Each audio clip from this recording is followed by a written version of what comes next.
Hey, I think the Chicago Bears just quietly hinted at a big roster change here. And I like some shakeup at the bottom of the roster. That can be a very good thing. The Bears signed a couple tight ends that I'm going to cover, but it's just pretty interesting. The actual positional players that were just brought in to try out for the team. And if you think back to what happened recently, as I spoke about recently during the last round of tryouts before this last game, some teams bring in players to try to send a message to those on the active roster that are underperforming. And the Bears, they are 100% one of those teams. Case in point, David Wallace, along with several other receivers, they had in common between them that they all had tons of return experience. They were brought in for tryouts. This was a move that I believed at the time was sending a message to Velus Jones that his fumbling, it just wouldn't be tolerated anymore. After the tryouts, they actually went a step further. They made Velus Jones inactive for this last game. The players weren't signed, but it was definitely a shot along the bow to the Ferret Kings. So guess what? I don't have to tell you something. This offensive line, it's been offensive, and also this running back room, it's been stagnant as well. Teams have specific patterns of how they do business, and I think this might just yet be another example of that. So I think this is likely a sign that someone on the line's getting benched, or even that Kiran Amagaje, he's ready to start taking reps along the line and possibly provide a shot in the arm for this offensive line. Another question, is Swift going to continue starting? My desire is that Roshan Johnson, he takes the role, at least in the interim. He showed really nice power. He just had a blanket, like steady skill set that really, it looked tons different in a positive way, relying on the simple eye test. And so let's just look at who was brought in here. And it's two positions on the roster. It's offensive lineman and it's running back. And I'm going to go to this little summary on BVM Sports. Just really nice breakdown here. So Tremaine Ankrum Jr., he's an offensive lineman. He was brought in, former 7th round pick in 2020 by the Rams. Well, guess what? We're playing them this weekend. He played 31 games for the Rams from 2020 to 23. He even made a start for them in 22. Bunch of championship experience, pair of college football playoff national championship wins, and that's when he was with Clemson in 16 and 18. He also got a Super Bowl ring while he was on the Rams roster for the team's title run, and that's way back in 2021 already. Another guy that's brought in, Austin Pleasance, another offensive lineman. He was in town for a tryout. He has actual familiarity with the Bears. He spent some time on our practice squad last year. And kind of looking at Pleasance, he's from Ohio University, previous experience with the Jaguars in 2020 to 21, the Panthers from 21 to 22, the Chargers 22 and 23, and the Cardinals to finish out 23 and 24. So he's had a cup of coffee with quite a few teams. He's primarily a guard. He has a lot of versatility. PFF, they listed him, man, a large man, 6'7", 330 pounds.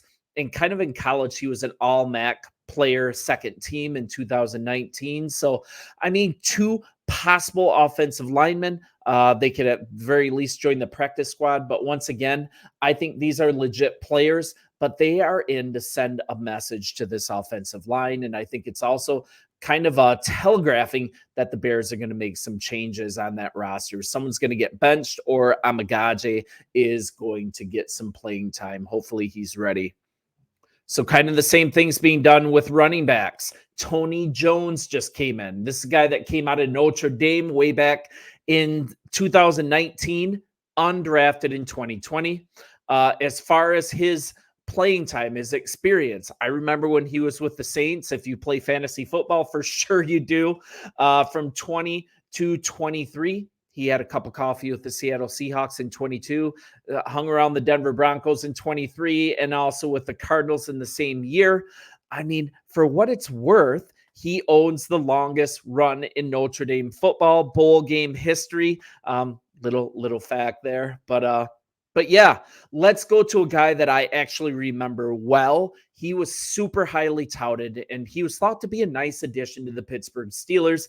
Didn't quite work out, but you probably remember Anthony McFarland Jr., running back. He was a fourth rounder, 124 overall by the Steelers back in 20.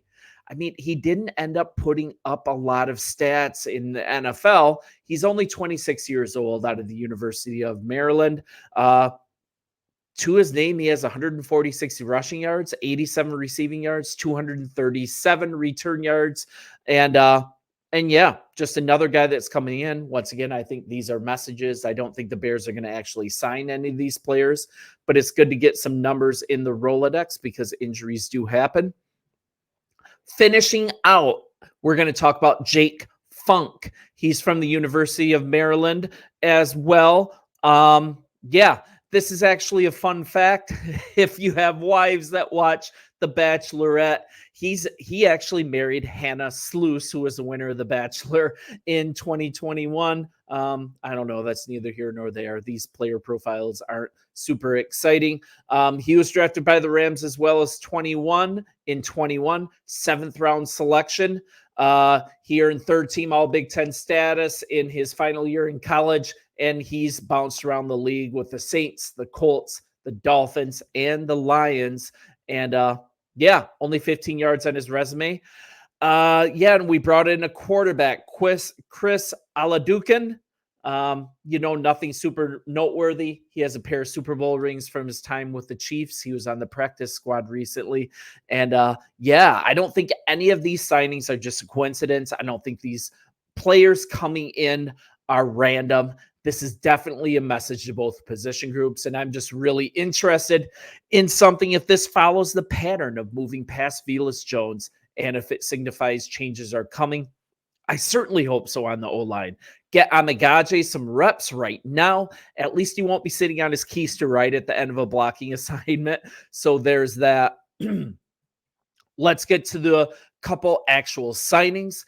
The Bears announced a couple of roster moves. This was just yesterday. A promotion, tight end Steven Carlson. He is now promoted to the 53-man roster off of the practice squad. And also another tight end, Tegan Quitoriano. He was signed to the practice squad in his place. Kind of looking at Carlson, he's a familiar face. He's appeared in 26 games. He started 5 and 3 seasons with the Bears and the Browns. Takes a spot vacated by running back Travis Homer. He had that finger injury. I can't talk, man. I should probably cut that, but whatever. You guys know me. So he was placed on IR. Man, I had a problem there. So sorry. And he's a former undrafted free agent by the Browns in 19. He's been with the Bears on the training on their practice squad. And, he was waived during roster cuts, but we later re-signed him to the practice squad, and he can be useful. He was signed to a reserve future contract just in January, didn't make the 53, but once again, he has been on the practice squad. And also Quitoriano, former 5th round pick by the Houston Texans, landed on IR and for each of his first 2 seasons, recently waived with an injury settlement. The Bears picked him up, and he's been a little useful. In 2 seasons, he has appeared in 16 games, including 11 starts. He's totaled 9 receptions for 46 yards and 2 touchdowns. And I think this might signal something as far as this roster construction, what our offensive coordinator is going to do moving forward. I think it's going to signal more 12 personnel, more multiple tight end sets. The power game with that seemed to have a lot of effectiveness against the Colts, even though we couldn't manage the game properly to make it an actual win. But yeah, I think that signals kind of where Shane Waldron is going to go with this offense in the interim. It certainly would be nice to have Keenan Allen as part of our big 3 receivers so we could see this offense as it was originally planned and constructed. But at least I believe we're going to make a shift. Man, do power running by Roschon Johnson, do get multiple tight ends out there, create mismatches, also give us some extra blocking space, and we should be able to show out really well against the Rams. Just think, if we can win this game against the Rams, everybody can continue to take a deep breath. We've got a lot of work to do, especially on this offensive line, but you're going to look at where 2-2 was still not the hard part of our schedule coming forward. And I think that would be a very, very good thing to come out of this week being 2-2. So you guys let me know what you think. Let me see. Tell me if you agree that this is actually telegraphing some major moves on this roster, and I'll talk to you soon. You guys bear down.